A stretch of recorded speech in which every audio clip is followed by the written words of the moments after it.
Good afternoon, colleagues. Before we go into First Minister's questions, I'm going to begin by asking the First Minister if she wishes to update us on the COVID-19 situation. Thanks, Presiding Officer. I'll give a very short update on today's statistics and some other developments. The total number of cases reported yesterday was 958. That's 4.3% of all tests reported. The total number of cases, therefore, is now 97,720. There are 982 people currently in hospital. That's 9 fewer than yesterday, and 69 people in intensive care, which is 1 more than yesterday. And I regret to report that in the past 24 hours, a further 51 deaths were registered of patients who first tested positive in the previous 28 days. The total number of people who have died under that daily measurement is now 3,848. And of course, I want to convey my condolences again to everyone who has been bereaved. We'll also shortly publish the latest estimate of the R number, and we expect it will show that the R number continues to be just below 1, and that provides some further evidence that the current restrictions in place are having the desired effect. And that is, of course, why we confirmed on Tuesday that there would be no change to the current levels of restrictions for each local authority area. Of course, we will report on the latest weekly review next Tuesday. There are 3 other points I want to very briefly draw to Parliament's attention. The first relates to schools. There has been discussion over the past week about whether any changes were required to the upcoming school holiday period. I can confirm that there will be no changes to school holidays. The Deputy First Minister has this morning written to the Education Committee, providing them with a copy of the advice we received from the COVID Advisory Group subcommittee on this matter. The second issue relates to evictions. The Scottish Government took early action to effectively ban evictions during the pandemic that were a result of COVID, and the legislation which does that isn't in place until March 2021. However, this doesn't apply to eviction actions raised before the pandemic, and this is something that has been raised in the Chamber by Andy Whiteman, Polly McNeill and others. So the Housing Minister, Kevin Stewart, has now decided to go further in providing safeguards, and I can confirm that we will introduce regulations to legally prevent any eviction notices being enforced during the 6-week period from 11th December to 22nd January, unless there are exceptional circumstances such as antisocial or criminal behaviour or cases of domestic abuse. And finally, Presiding Officer, let me just highlight that the Health Secretary will make a statement later today updating MSPs on our plans to vaccinate people against COVID, and we are preparing for the first vaccinations in Scotland to take place next Tuesday. That will be a significant landmark in our collective struggle against the virus. And although we still have difficult months ahead, the awareness that vaccination is starting will, I'm sure, make many of us feel more hopeful as we enter the Christmas period. And the prospect of vaccination, and with it a return to something more like normality, should also give us a further incentive in the weeks ahead to keep ourselves and loved ones safe. And as ever, all of us can play our part in doing that by sticking to the current rules and guidelines. So let me end by asking people to continue to do so. The postcode checker on the Scottish Government's website is there for anybody who doesn't know what the rules are in their own area. But in general, please don't visit other people's homes, stick to the travel advice and follow facts. Face coverings, avoid crowded places, clean your hands and surfaces regularly, keep 2-metre distance from people in other households, and self-isolate and get tested if you have symptoms. Thank you very much, First Minister. So we turn now to First Minister's questions. I would encourage all members who wish to ask a supplementary. I'll take them at the end, but press your button as soon as you wish. And I call Ruth Davidson. Thank you, Presiding Officer. The approval of the Pfizer-BioNTech coronavirus vaccine for widespread use is the news that millions of people across the country have been waiting for. Now we need to make sure it gets out to people as quickly and efficiently as possible. First, as we all know, the vaccine needs to be stored in specialist freezers at an ultra-low temperature of -70°C. Yesterday, the Public Health Minister announced that 3 of the 23 freezers published by the Scottish Government are going to the Highlands. So can the First Minister confirm how many freezers each of the other Health Board areas will receive under the Scottish Government's plan, and whether they are all already in place? First Minister. I will make sure that we put a list of the exact locations and exactly where they are in getting there, but there will be a freezer, 23 freezers that will be sited in NHS board vaccine deployment centres in every NHS board, and the first vaccines that are delivered, and we are expecting to get in the region of 65,500 doses of the vaccine by next Tuesday. One of the issues that is not yet certain and is subject to ongoing discussion discussion with the MHRA is the ability to move the vaccines from these ultra-low temperature freezers to, for example, care homes. And while that may not be possible immediately, it is something that we hope will become possible very soon. But of course, that depends on these ongoing discussions. There is no issue more important to this government right now than making sure this vaccination programme works effectively and efficiently, that as soon as we have supplies of vaccine, they are used to vaccinate people in the order of priority, of course, set out by the Joint Committee on Vaccination and Immunisation. And the focus of me, the Health Secretary and the entire government is in making sure that all the appropriate steps are taken. Ruth Davidson. I thank the First Minister for that answer. Every bit as important as where the vaccination will be stored is where people will be able to get it. The Health Secretary has now suggested that GP surgeries won't be used as hubs in order to allow them to continue operating as usual. This is understandable, but it does leave people needing to know where they will go. The First Minister confirmed to me on the 10th of November that plans were being drawn up for mass vaccination centres, including local ones run by pharmacists. She also told me that she would publish more details in the coming weeks when they had finalised their plans. So is the First Minister now in a position to publish the full list of locations across the country that will be used to administer the vaccine, including those venues opening this month for the vaccinations that are scheduled before Christmas? First Minister. The Health Secretary will make a statement this afternoon, and we will shortly be in a position to publish the locations where vaccines will be delivered in this first phase of the programme. There are still, and I alluded to the main one in my earlier answer, there is still some uncertainty given the particular characteristics of the Pfizer vaccine about the extent to which these vaccines will be movable from the vaccine deployment centres in each NHS board to other locations, and that is a matter that we hope we will get greater clarity around over the days and weeks to come.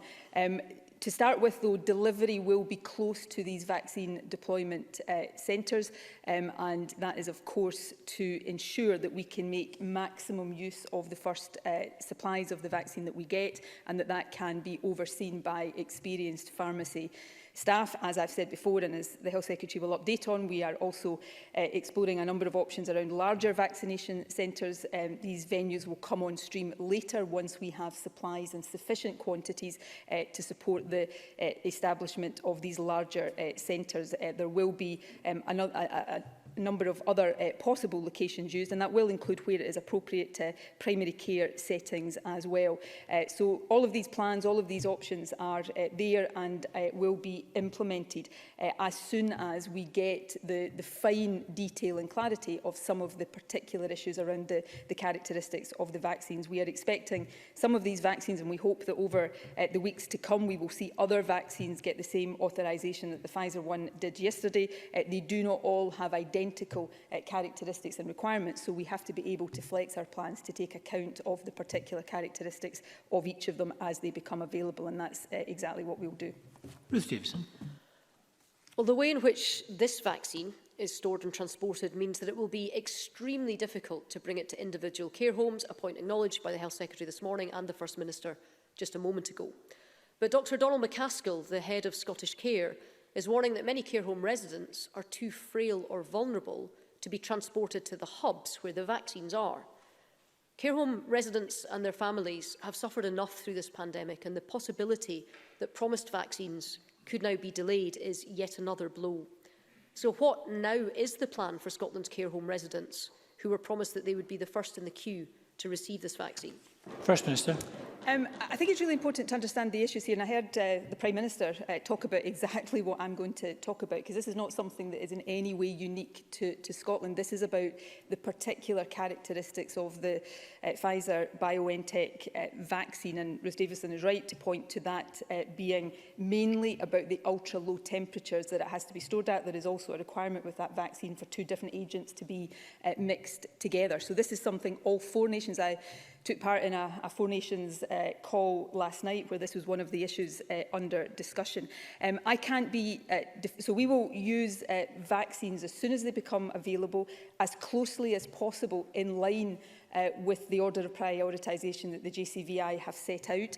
If for the first period it is difficult to get the vaccine to care homes, obviously we will use these supplies for NHS and staff who work in care homes. Now, this is the bit I and the Prime Minister or the other First Ministers can't be absolutely definitive about right now because discussions are ongoing. I know our pharmaceutical civil servants were discussing with the MHRA yesterday this very point. So even although this may not be possible for this vaccine to be moved to care homes immediately, I remain hopeful, based on the discussions that have happened to date, that that will become possible at an early stage after we start receiving those supplies. And I hope we will have greater clarity on that in the days to come. But just to be very clear, this is not something that is unique to Scotland's vaccination programme. This is an issue that all 4 nations across the UK have to contend with. And of course, what is absolutely beyond any question is that the safe delivery of this vaccine is an absolute priority, and it is in all of our interests to make sure, in line with the JCVI advice that we have received, that elderly care home residents get vaccinated just as quickly as is possible. Davison. Finally, Presiding Officer, let me turn to the Scottish Government's longer-term plan, because the Health Secretary made it clear in a statement less than a fortnight ago that the Scottish Government hoped to complete the vaccination programme in full by spring of next year. However, this morning she told the BBC that it would only be waves 1 and 2 of the vaccinations that would be completed by spring, and only after that spring date would be moved to vaccinate people under the age of 65. So can I ask the First Minister to clarify which is right? Does she expect all waves of vaccinations to be completed by spring or not? And does she agree that it is critical for the Government to set out clear benchmarks to people to avoid raising expectations that cannot be met? First Minister. We very much hope that what the Health Secretary set out in Parliament, I think the last time she gave a statement here, is what we will be able to deliver. That is what we are working towards. But I have to be in I think the point about being clear with people is a very important one. We are still in a position where, we've had the fantastic news this week of the authorisation to supply the Pfizer vaccine. There are a number of other vaccines that our overall vaccination programme are dependent on receiving that authorisation, and then the supplies of those vaccines flowing in the quantities and at the pace we expect them to. We have no reasons to feel pessimistic about any of that right now, but obviously these are regulatory processes that we are not in control of. It is important that all of these vaccines go through these very rigorous and robust processes, and that's also an important part of ensuring public confidence. So at every step of the way, as we did yesterday, as soon as we got the news about the Pfizer vaccine, set out our expectations for when the vaccination programme will start, what some of the issues we are grappling with this first vaccine are. We will do that as soon as these other authorisations for the other vaccines, including, of course, the AstraZeneca Oxford University one, which is the one that the biggest number of doses in the UK have been procured of. So we will set out every step of the way clarity to the public, and of course we will communicate directly with members of the public as well. Thank you. Question to Richard Leonard. Thank you, Presiding Officer. And can I begin by sending our condolences to the family of Maria Fife. Maria was a pioneer who fought for what she believed in to the very end. She was an inspiration to generations of Labour Party members, me included, and many people beyond. Instrumental in campaigning for this Parliament, she led the Constitutional Convention's Working Party on equal representation of women. We are all in her debt. We mourn her passing today, but we celebrate her life. Can I turn now to the vaccination programme? We, of course, welcome and join in the news this week that a vaccine will be available in just 5 days' time. However, we know that the rollout of the flu vaccine this winter has been problematic. Here's what one person told me just yesterday. He said, "My personal experience with the current flu jab arrangements is a bad one. No letter of invitation from the Health Board had come this year by the beginning of November. Wife rings up, offered precisely timed appointments on the 4th of November at a church. Turn up, no record of our appointment. Get vaccinated nevertheless. Staff at church excellent. 2 weeks later, get letter of invitation for vaccination. And many people have had the same experience. But this was the experience of world-renowned virologist Professor Hugh Pennington. We know that the COVID vaccine requires not 1 but 2 doses, that they have to be 21 to 28 days apart. So the logistics and administration of delivering this vaccine will be even more critical. So, First Minister, are you really going to leave the current Minister for Public Health in charge of this? First Minister. Before I respond to the question on vaccine, can I take the opportunity to also express my condolences to the family, friends, colleagues, including those in the Labour Party, on the sad passing of Maria Fife. Richard Leonard rightly said that Maria Fife was an inspiration to colleagues in the Labour Party. Can I say she wasn't just an inspiration to colleagues in the Labour Party? I, of course, for all of my political life, have been in a different political party, but when I was a young woman starting out in politics, she was one of very few women in the front line of politics, and she was a feminist icon then that I looked up to, didn't agree with on everything, but very much looked up to and found her example inspirational. And I think many of us, particularly women in politics today, and of course many others, owe her a great debt of gratitude, and I want to pass on my thoughts and condolences to everybody who loved her.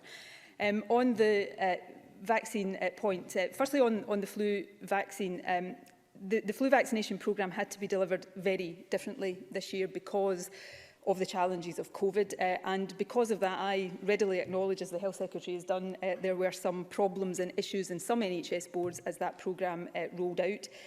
Steps were taken to address and resolve those, and the flu vaccination programme is now progressing extremely well, and uptake in many of the eligible groups is as high and indeed higher as we perhaps would have expected it to be, and that programme will continue to conclusion. In terms of responsibility for the COVID vaccine, and indeed for all aspects of the COVID response, whether it's the Health Secretary, the Public Health Minister or any Minister, we are collectively responsible and engaged in making sure that we respond effectively to all aspects of this crisis. Ultimately, on all of these things, of course, the buck stops with me, and that is right and proper. But the Government is focused intensely on making sure that all of the difficult, and they are very difficult logistical challenges around the COVID vaccination programme are getting the attention they need and merit, and that as we face challenges with it, as undoubtedly we and other countries will, we address them and get this vaccine to the maximum number of people as quickly as possible, because it does, for the first time in 9 months, give us hope for the future. It gives us that light at the end of the tunnel that all of us have been so desperate to see. So it is vital that it proceeds as quickly as is feasible, and that's the commitment I give. Richard Leonard. Thank you, and thank you for that answer. Certainly, figures for the take-up of the winter flu vaccine have not been published across the whole of Scotland, and it would be useful to see those, because the experience I describe is not at all unique. It's quite a common experience that people have been reporting to us over the last few weeks. But it is in all our interests that as many people as possible receive the COVID-19 vaccine. Public confidence that the vaccine is safe will be critical to that. This vaccine has been tested to the highest possible standards. However, we are already being faced with the spread of dangerous misinformation which seeks to persuade people otherwise. Every member of this Parliament has a role to play in making sure that the public know that the vaccine is safe and encouraging people to come forward and be vaccinated. So, First Minister, what research has your government done on vaccine scepticism in Scotland? Do you have a clear plan to counter any scepticism? And will you share this plan with Parliament so that we can all be as effective as possible in persuading people that they should be vaccinated? Minister. So the short answer to all of that is yes, but I will go into a little bit more detail, which I'm sure Richard Leonard would want me to do. He is right. We all have a responsibility to persuade people that they should come forward for vaccination, that it is safe, and it is in their interest and in our collective interest that the maximum number of people take up this opportunity. He is also right to point out that although this first vaccine to be given authorisation has gone through a process that has been very quick, that is a real credit to the global scientific community and the efforts they have put into getting to this stage. No corners have been cut, and everybody would have been able to hear the head of the MHRA say this yesterday. No corners have been cut in the regulatory process. All of the procedures that would normally be followed have been followed, and people can have confidence in this vaccine. In terms of research, we do weekly polling to assess public attitudes on a whole range of matters associated with COVID, and that will continue to include issues of public attitudes to vaccination. The Health Secretary will be making information available to MSPs, I think, next week, giving MSPs the information they need to counter some of the myths and misinformation that we can already see on social media about vaccination, and will keep MSPs up to date as this progresses. But it is absolutely vital that everybody, us as government, MSPs, as the political leadership of the country, but also the media and social media companies in particular, all take this responsibility very seriously. I'm sure, like many colleagues across the chamber, I am not in one of the early priority groups for the vaccine, because I'm not old enough to be in one of these groups. But as soon as I am eligible to be vaccinated, I will be there with my sleeve rolled up getting vaccinated. And I think all of us have the opportunity to lead by example in that way as well. Richard Leonard.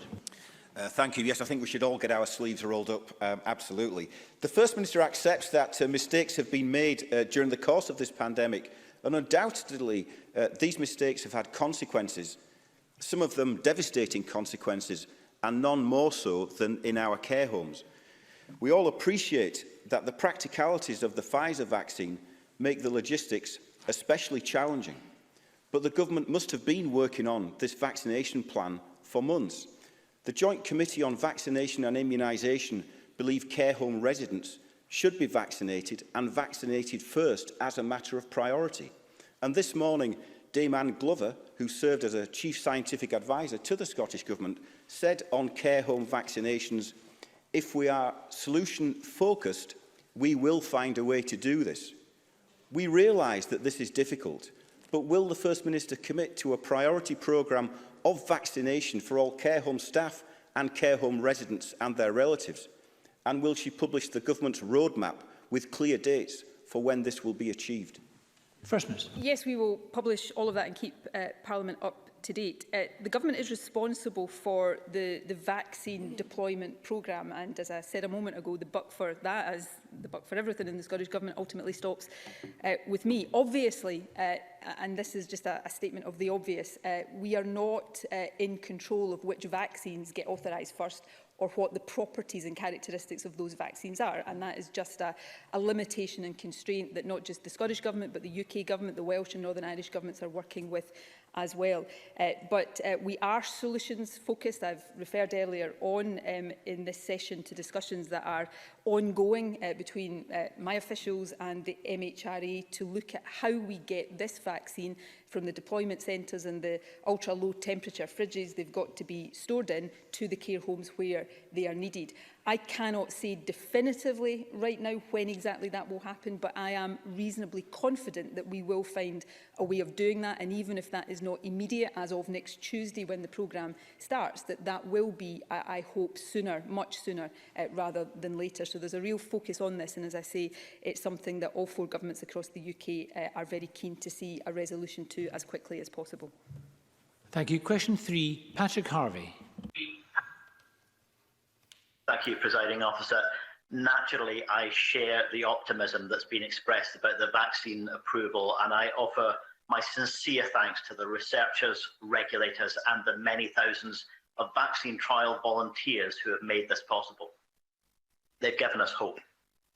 As well as creating hope, we need to address people's fears, and the fear of eviction during this pandemic has been very real for tenants in Scotland. So I welcome the announcement today that an eviction ban will be put in place. And I commend my colleague Andy Whiteman and campaigners like Living Rent who have worked hard to push the government to change position on this. There has been a lot of speculation about the school holidays and different views about the safest thing to do. The Education Secretary has said this morning that there is to be no extension to the holidays, despite suggesting earlier in the week that this might be necessary. Last week, the First Minister told me that her government hadn't assessed the potential impacts the Christmas relaxation on the regulations would have. So can I seek some clarity? Does today's announcement now mean that the Scottish Government doesn't believe the loosening of restrictions over the Christmas period could lead to a third wave in January, as public health experts have predicted, and that there is no risk of young people bringing COVID into schools in January, putting each other, their communities and school staff at risk, forcing even more to self-isolate in the new year? First Minister.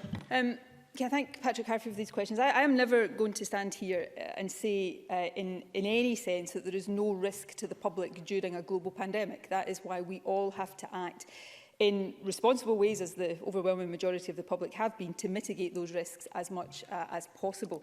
Now, we have, I think from a very pragmatic point of view, recognised that over Christmas there may be a tendency for different households to come together more than they would at other times of the year. So we have tried to put some guidance and boundaries around that to keep that as safe as possible, although it will not be risk-free, but be very clear that our advice is where possible people should not interact over Christmas. And I hope that many people, and I know many people I've spoken to, particularly with the prospect of a vaccine so close, understand how important it is to continue to take that mitigating action over the Christmas period.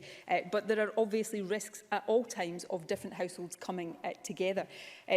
We've considered very carefully the issue of school holidays, and we took advice from the subcommittee of the COVID advisory group, which the Deputy First Minister has sent to the Education Committee this morning, and that advice, for those who take the opportunity to read it, reflects the fact that this is a difficult decision where there are views on both sides. The balanced judgment it has come to, and the Scottish Government has come to, is that the risks of transmission in schools, even after the Christmas period, is not sufficient, that we don't think that is a sufficient risk, and we've all gone through before the reasons why we do not think transmission in schools is a big driver of infections, that risk does not outweigh the risk to children's education of being out of school for longer periods of time. None of these judgments and decisions are straightforward. We take care to think them through very carefully, but I recognise that almost on every single issue here, whatever judgment we come to, there will be people who legitimately and understandably think we should have come to the opposite one, and that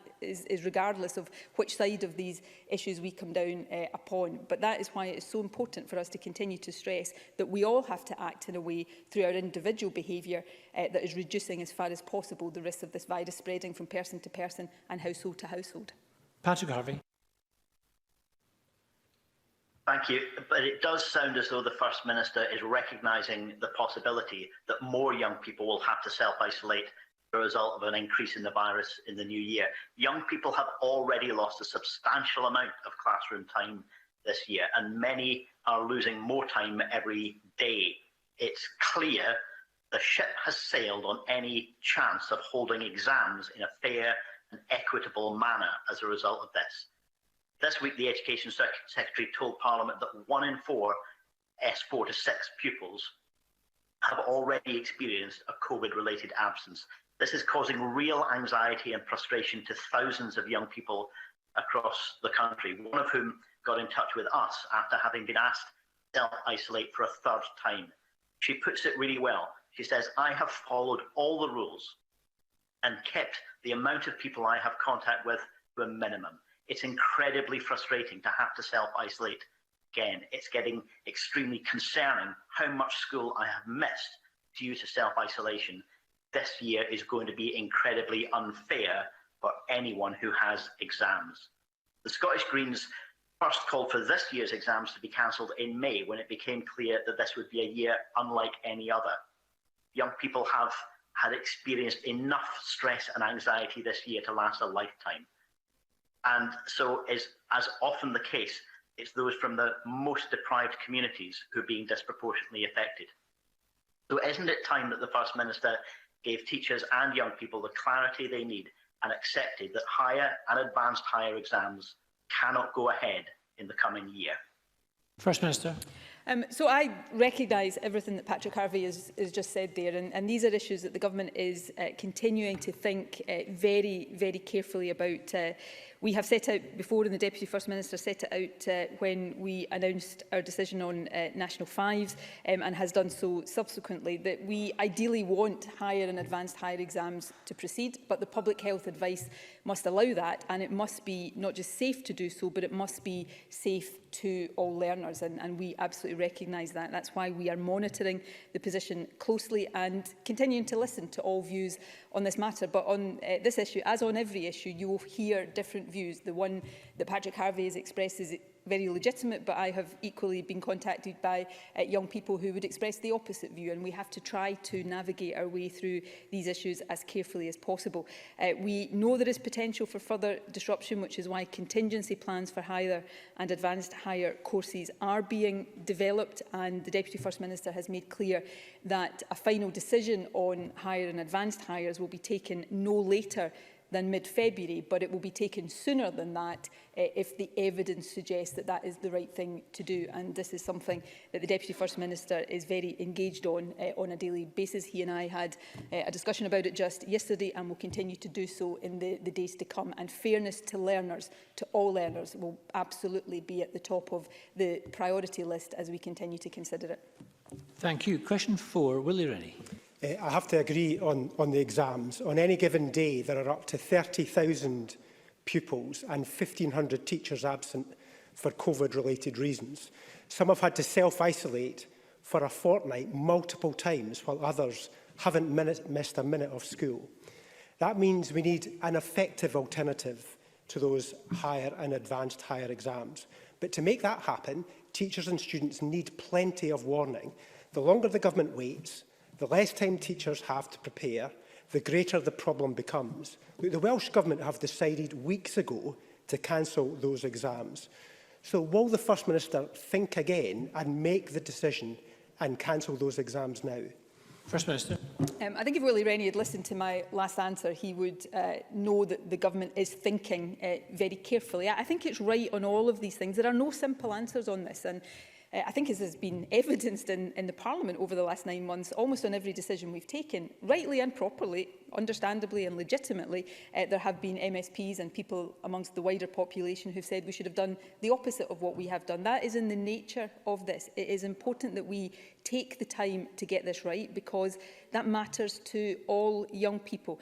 The Deputy First Minister had previously said that mid-February would be the last possible date for taking a decision on this. I think there is an argument, a strong argument, that says that we should come to a conclusion in this earlier than mid-February, and we are discussing this intensely at the moment. And we will take account of all of the factors that face young people right now, the desire many young people have to sit the exams that they work for, but the understandable concern on the part of many young people that because of self-isolation and the wider disruption of COVID, having to sit an exam would not be fair for them to do. And we will come to a balanced decision as soon as we think that is appropriate. And in the interim, of course, as I said, I think in response to Patrick Harvey, contingency plans for the higher and advanced higher courses are currently being developed. Willie Rennie. I know the First Minister's thinking hard about these things, but everybody in this Parliament thinks about these things, and I have certainly come to the conclusion that we need to act earlier than February. With the great news about the vaccine, people want to know how restrictions will be eased. As a Liberal, I am nervous about talk of immunity passports to get into shops, restaurants and onto planes. Putting personal information onto large databases has risks to privacy and the possibility of fraud, hacking and theft. The WHO questioned the value of immunity passports. The UK government has said it has no plans to introduce them. I want to go further. I think we need guidance. There may be a need to make changes to the law to protect people from misuse. So what is the Scottish Government's policy on immunity passports? First Minister. I'll come on to that directly, but just to round off on the previous issue, I know that everybody in Parliament thinks seriously about these issues, and I deeply respect that. Government has to take decisions, though, after we have done the thinking. So it is just important, I think Willie Rennie is right, that we don't take too long to reach these conclusions, but that we do take the time to get to the right conclusions. And I just want to assure learners and their parents across the country that that is what we are doing. I don't know that Willie Rennie or anybody else will have heard me, the Health Secretary, or anybody else talk about the prospect of immunity passports. It is not something we plan to do. It's not something we favour. I, as it happens, would share some of the philosophical and ethical objections to it that Willie Rennie has just articulated, but there are also practical issues. One of the things we don't yet know about the vaccine that's just been authorised, or indeed any of these vaccines, is the extent to which they prevent transmission of COVID. We know from the trials of the Pfizer vaccine that they suppress the illness of people with it, so they stop people getting seriously ill. But we won't know for some time until the vaccine starts to be used whether they actually prevent onward transmission. So the very concept from a practical point of view of saying just because you have had the vaccine you cannot pass it on to somebody else is flawed as well. So we have no plans to introduce immunity passports, just as we have no plans to make vaccination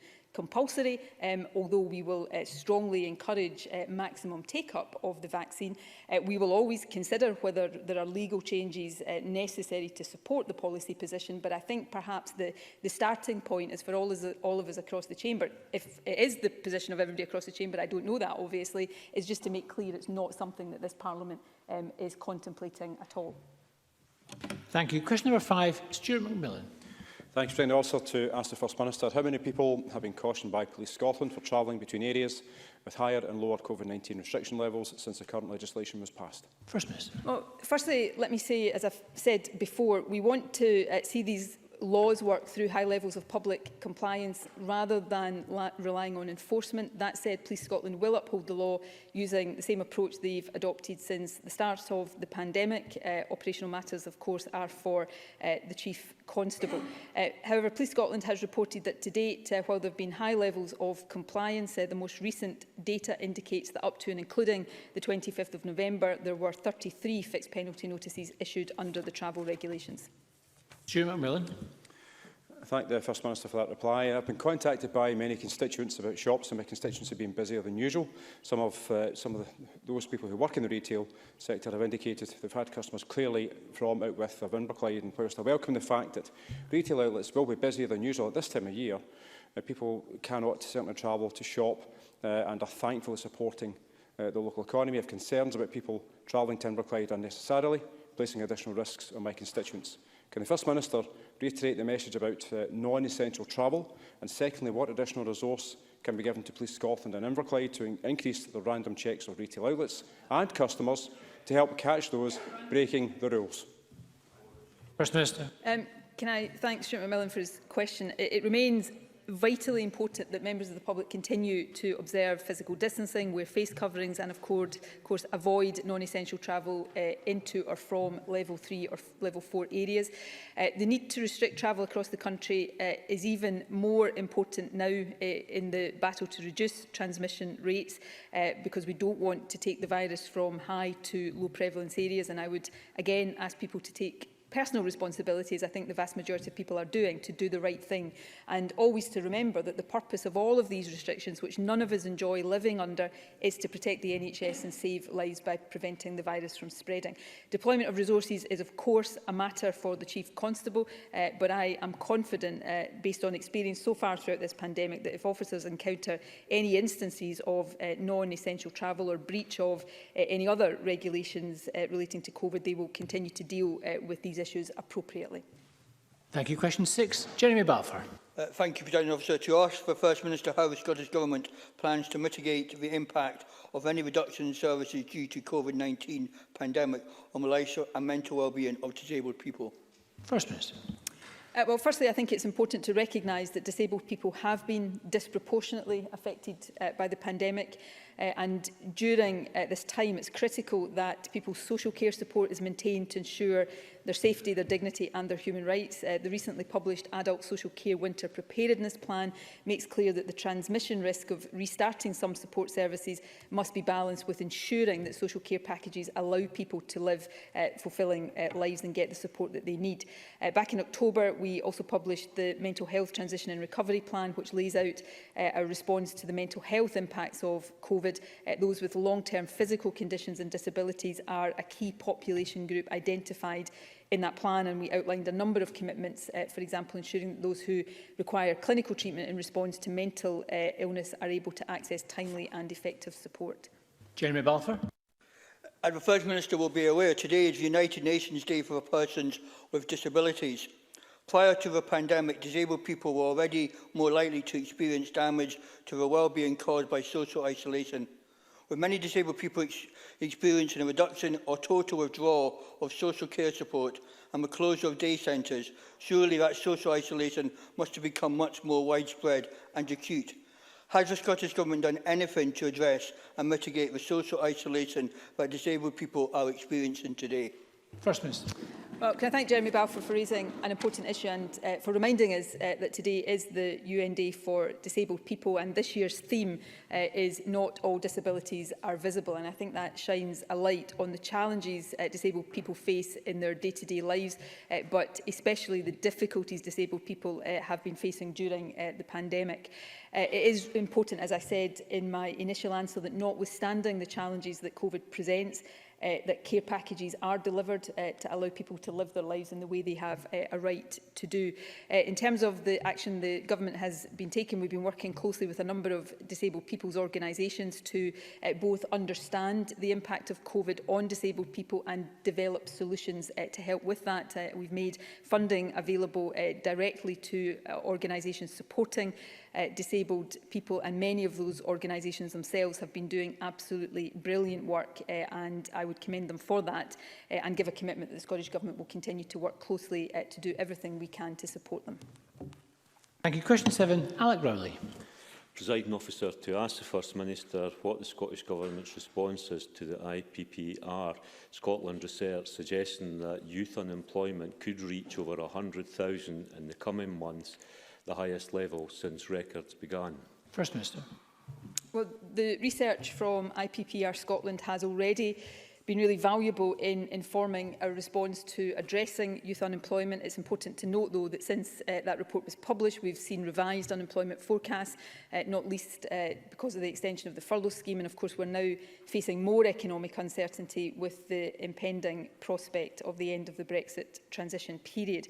So we continue to be determined to do everything we can to ensure the prospects of all young people are protected and are not permanently damaged by COVID. Last month, we set out how the Young Persons Guarantee will be delivered to create more opportunities for young people. We will work closely with them, with employers, local government, trade unions, the third sector and others to respond as the situation develops, and that will include initiatives like the £15 million funding for apprenticeship recruitment and £10 million funding for pathways to apprenticeships, which I announced earlier this week. Alec Rowley. I thank the First Minister for that answer, and I very much welcome every measure being taken to support young people through this period. Can I ask, in terms of building back from COVID, will the Government bring forward more detailed plans to address the unacceptable levels of fuel poverty in Scotland and for a national house building programme to once and for all tackle Scotland's housing crisis, both of which will create thousands of apprenticeships and tens of thousands of jobs in Scotland? First Minister. Yes, we will continue to do all of that. Fuel poverty remains something that needs to be challenged and tackled, and the Scottish Government is doing that. I announced earlier in the week a £100 million winter support package for people on low incomes, which will include the £100 cash grant to families with children in receipt of free school meals, which they will get before Christmas. But that overall package also included funding to help people who are struggling to pay their fuel bills, and that is just one one of many ways in which the Scottish Government is seeking to do that. We also saw an announcement earlier this week of additional funding into to support our affordable housing programme. We've delivered almost 100,000 affordable homes since this government took office, and we always see a housing programme as being first and foremost about delivering homes for people to live in. But Alec Rowley is right that it is also a good way of generating economic activity and jobs, and that's why we will continue to invest strongly in affordable and social housing going into the next Parliament, just as we have done in the course of this Parliament. Thank you. We turn now to some supplementary questions. David Torrance to be followed by Liam Kerr. Thank you, Presiding Officer. To ask the First Minister what support the Scottish Government can give to a BIFAB workforce and any parties interested in investing in the yards following this morning's news that the company has filed for administration. First Minister. Can I thank David Torrance for raising this really important issue. I deeply regret and I'm deeply disappointed about this morning's developments. I know this is a deeply worrying time for workers and everybody associated with BIFAB, and I want to give an assurance and a commitment that the Scottish Government will continue to do everything we can to support a positive future. We've worked hard in the past to avoid the closure of BIFAB. That includes significant investment in equity and loan facilities on the part of the Scottish Government. We are a minority shareholder in BIFAB, and we will continue to work even now to secure the future. As any government does, though, we have to do that within the law. If there was more we could have done within the law to avert what has happened today, we would have done that. It would have made no sense for us not to do that. We were not able legally to provide the additional support that BIFAB was seeking. Had the majority shareholder been prepared to invest, that may have been different. But we will now work with administrators, with trade unions and with others to try to secure a positive future for BIFAB. That's what we've always been committed to, and we remain just as committed to it now. Liam Kerr to be followed by Pauline McNeill. Thank you, Presiding Officer. I remind the Chamber I'm a practising solicitor. On Monday, several bar associations took strike action over the legal aid system and the future of the legal profession. In October, an SNP minister told me that the reason for the reduction in both the number of young lawyers wishing to do defence work and the number of criminal law firms was due to, quote, the fall in reported crime over several years. We know from government statistics recorded crime is at a 5-year high, so that answer would appear to be incorrect. Does the First Minister agree that the actual reason for these reductions is inadequate support from the SNP government? First Minister.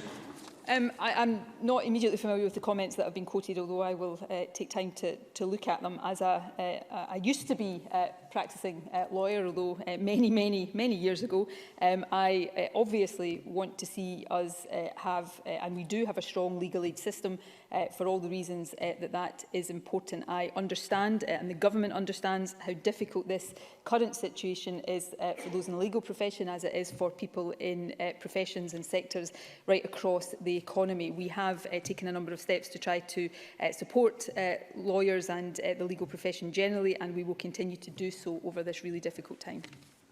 Pauline McNeill to be followed by Bruce Crawford. Presiding Officer, I declare my membership of GMB Scotland, who represent Centrica British gas workers who have been threatened with sweeping and unwanted changes to their terms and conditions, and threats to hire and rehire if they don't agree to this. If this proceeds, it will send out entirely the wrong message at a time where we need to create fairness at work, where good jobs are hard to come by. First Minister Mark Drakeford called on Centrica to remove the threat, to fire its entire 20,000 strong workforce and rehire it significantly on reduced terms. So I asked the First Minister, could she make the same call on Centrica to get round the negotiating table and treat their workforce better?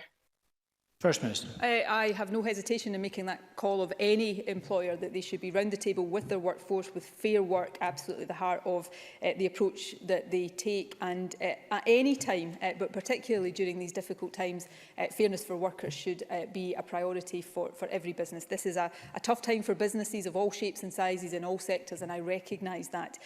But businesses tend not to be able to operate successfully without the commitment of their workforces, and therefore treating their workforces fairly is of paramount importance, and we will always continue to do what we can to support in any appropriate way we can these kinds of constructive discussions. But I would call on Centrica to get round the table and try to come to decent and fair agreements with their workforce. Bruce Crawford, to be followed by Alex Burnett. Thank you, President Officer. First Minister, I'm aware that the Scottish Government is considering what further support can be provided to spectator sports to help them get through the winter period.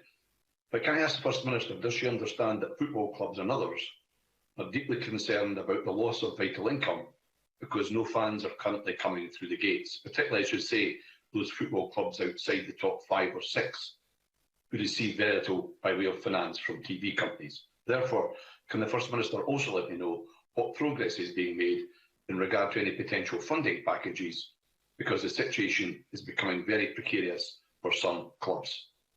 First Minister. The Scottish Government is currently working to develop and finalise a support package for Scottish spectator sport, and we hope to be able to outline that very shortly. We also welcome the recent announcement of a UK Government support scheme for sports impacted by the loss of spectators during COVID during this winter.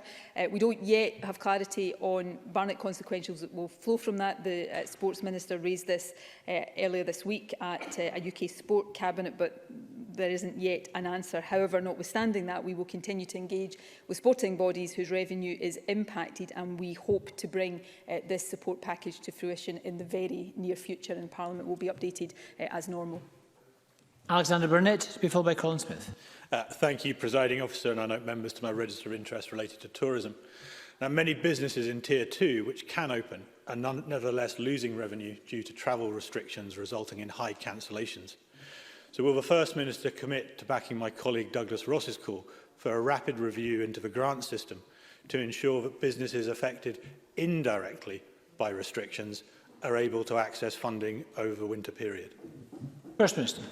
We will always consider any proposals for how we provide support better or differently, but the grant system already provides access to support for businesses that don't have to close but are affected by travel restrictions. I absolutely understand the impact on revenue for businesses in all sectors, but particularly the tourism sector that comes from the travel restrictions that are in place. I would say though, and I know this is a tough one for any businesses right now, but if we didn't have those restrictions and levels of the virus increased as a result, the impact on revenues would probably be even greater and even longer lasting. That's the reality of the situation we face. We also have had the Tourism Task Force. The Cabinet discussed the recommendations and our response to the recommendations from it at its meeting this week, and the Tourism Minister will be setting out some proposals very shortly. So we will continue to do whatever we can to support businesses in the tourism sector. They are undoubtedly one of the sectors most hard hit by what we're all living through. Colin Smith, to be followed by Bob Doris. Thank you, President Officer. Scotland's coach operators are facing a real cliff edge with thousands of jobs on the line. 80% of their income derives from tourism, but despite the tough restrictions we've heard about in hospitality, travel and the challenges of social distancing, coach companies were excluded from the recent restriction funds from the government, and unlike bus and rail operators, have received no sector-specific support. Now, more than a month ago, the Northern Ireland government announced a package of specific support for their coach operators. So can I ask the First Minister if she'll do the same for Scotland's coach operators to help them face this looming financial crisis and help protect the thousands of jobs that are on the line? First Minister. I will happily look at the initiative that the member refers to in Northern Ireland, and if there is more support we can give for any sector, we will do that if it is practical and if we are able to do it within our resources. The coach sector has had an extremely difficult time, and I understand why this is being raised. Of course, we've also made discretionary funding available to local authorities for them to decide whether there are particular sectors that they think require help outside the grant structure that we have put in place. But we will continue, as I've already said on a number of different occasions today, whether for sport or for tourism businesses, we will continue to look at those parts of the economy that perhaps haven't had the support that they would have wanted, and look to see whether we can do more. And I will look at the specific suggestion that has been raised. Bob Doris, to be followed by Rachel Hamilton. Presiding Officer, as the Member of Parliament serving Mary Hill, can I add my condolences to Maria Fyfe's family and the wider Labour community for their sad loss. First Minister, I have been contacted by several constituents who are taxi drivers. They have seen their income melt away as COVID-19 restrictions continue to impact on the communities that we all represent. Taxi drivers were encouraged by the First Minister's recent announcement that they will be able to claim funds through the Scottish Government via local councils.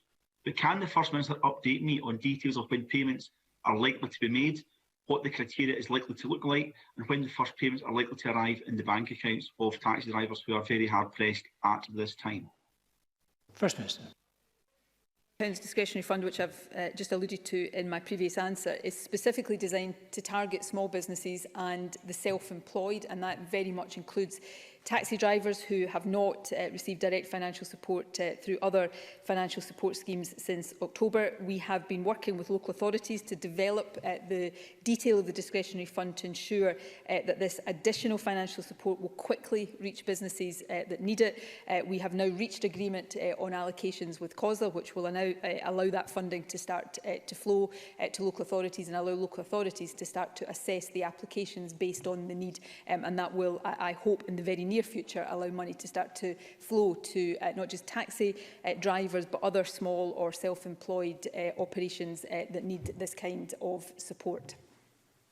Thank you. Rachel Hamilton, to be followed by Jackie Bailey. Thank you, Presiding Officer. Last week, the SNP government overruled a key recommendation of the Werrity report and announced they will issue licences to grouse moors before the suggested 5-year probationary period has ended. This decision risks an industry worth £350 million annually to an already precarious Scottish economy and puts at jeopardy jobs and livelihoods in rural areas like mine in the constituency of Ettrick Roxburgh, Berwickshire. Scottish Conservatives value the role that grouse shooting plays in Scotland's rural communities, economy and natural environment. So, First Minister, please explain to rural communities why the SNP have ignored their own research and gone against the evidence. Minister. Well, actually, in considering the response to the report, we actually took account of a range of different reports and evidence that included evidence heard by the Environment Committee of this Parliament.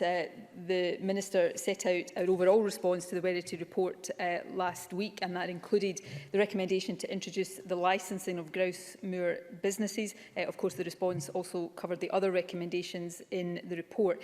We don't think it is practical or appropriate to wait for a further 5 years to assess raptor populations before introducing licensing, as the review recommended. There is a pressing need, and much more pressing than that timescale would allow to address problems around raptor persecution now. I think waiting 5 years before deciding to act could then lead to it taking 8 years or longer before legislation is completed and a licensing system is implemented. So, I appreciate not everybody will agree with that, but we think the problem of raptor persecution now demands action more quickly than that, and that is why we have committed to take action more quickly than that. Thank you. Jackie Bailey, to be followed by Richard Lyle. On Friday last week, staff in the Fruin and Catrin dementia wards at the Vale of Leven Hospital were told by their managers that the wards would be closing and patients would be transferred to Glasgow. And I'm sure the First Minister would agree that that would be very disruptive to dementia patients, but this was because a locum consultant contract was ending. And I welcome the very positive intervention of the Cabinet Secretary for Health and ask the First Minister to confirm that every effort will be made to secure consultant cover so that the wards remain open. First Minister. Yes, I give that commitment. I remember very fondly actually visiting the Fruin and Catrin wards in the Vale of Leven when I was Health Secretary, when at that time there was concern over their future, and we worked with the Health Board to make sure that these wards were protected and remain open to this day, all these years later. So that commitment is there. Cover has now been secured to take away any short-term risk to the ability of these wards to stay open and cater for the patients who depend on them. And there is that long-term commitment that the Government has, and I know the Health Board is committed to as well. Richard Lyle, to be followed by Alex Cole-Hamilton. Thank you, Presiding Officer. First Minister, as we mark Small Business Saturday this weekend, in a year that's been especially tough on small businesses, can the First Minister outline what the Scottish Government is doing to encourage and support people to buy and enjoy locally sourced Scottish products by shopping locally? First Minister. take this opportunity to encourage people where they can to shop locally, to support local high street businesses, and of course where they can and where it's appropriate to buy Scottish produce. Of course, there remain 11 local authority areas where non-essential retail is currently closed. Those restrictions will be lifted on the 11th of December. But as we go into the Christmas period and as we hopefully start to come out of the COVID crisis, this is an opportunity for all of us to support local businesses as often and as much as we can. And I certainly encourage people across the country to do that up to Christmas and after that as well. And Alec Cole-Hamilton. Thank you very much, Presiding Officer. My constituent Hazel and her husband are both doctors. Between them, they are working 4 of the 5 days of lockdown relaxation over Christmas. She has elderly parents in Northern Ireland and her mum has advanced dementia. She's only seen them once this year and has cancelled several trips due to COVID restrictions. When it became clear that there would be some allowance for movement over the festive period, she hoped to visit them for her dad's birthday on the 29th and to stay for New Year, but now they cannot. We are repeatedly told that COVID isn't taking Christmas off. Well, nor are doctors, ITU nurses, police officers or soldiers. So can I ask the First Minister if her government will allow those working on the front line this Christmas the opportunity to take their 5 days slightly later so that they can have some comfort and joy that is being offered to the rest of the nation? First Minister. I really wish I could, and I'm not going to beat about the bush here. We have had to take and continue to have to take really difficult decisions. Firstly, my heartfelt thanks to Hazel. I think the member said his constituent was, and her partner, for the incredible work that they and others working in the front line of our health and social care services have done. We simply have to restrict this as much as possible, and that is a conclusion that all governments across the UK have come to. I know it seems on the face of it, why wouldn't we allow some people, those working hard on the front line, to take these flexibilities at other points? But if we allow different parts of the population to interact at different times, we are creating a bigger risk of the virus transmitting more rapidly, and that's why we cannot design these flexibilities, which we are encouraging people only to use if absolutely necessary anyway, in a bespoke way, taking account of individual circumstances. And I deeply and bitterly regret that. I really do. What I would say is that part of the motivation for trying to keep things as tight as possible is for the sake of those working on the front line of our NHS, because they bear the brunt if COVID cases start to rise. And the last thing I would say, which I don't expect to be of any immediate comfort to people in Hazel's position, but as we go through this Christmas, difficult it will be for many people across the country, we have to keep our eyes fixed on that light that the vaccine offers us, in the hope that soon, hopefully by spring, by Easter, we will all be having much more normality in visiting our families and our loved ones across Scotland, and even when they perhaps live out of Scotland. That's a really tough message, and I hate having to stand here and say this. Every fibre of me hates that, but it's important that I'm straight with people and straight with people about the reasons for having to communicate these really tough things, particularly at this time of year. Thank you very much. And that concludes First Minister's questions. Parliament is suspended until 2:30. Thank you.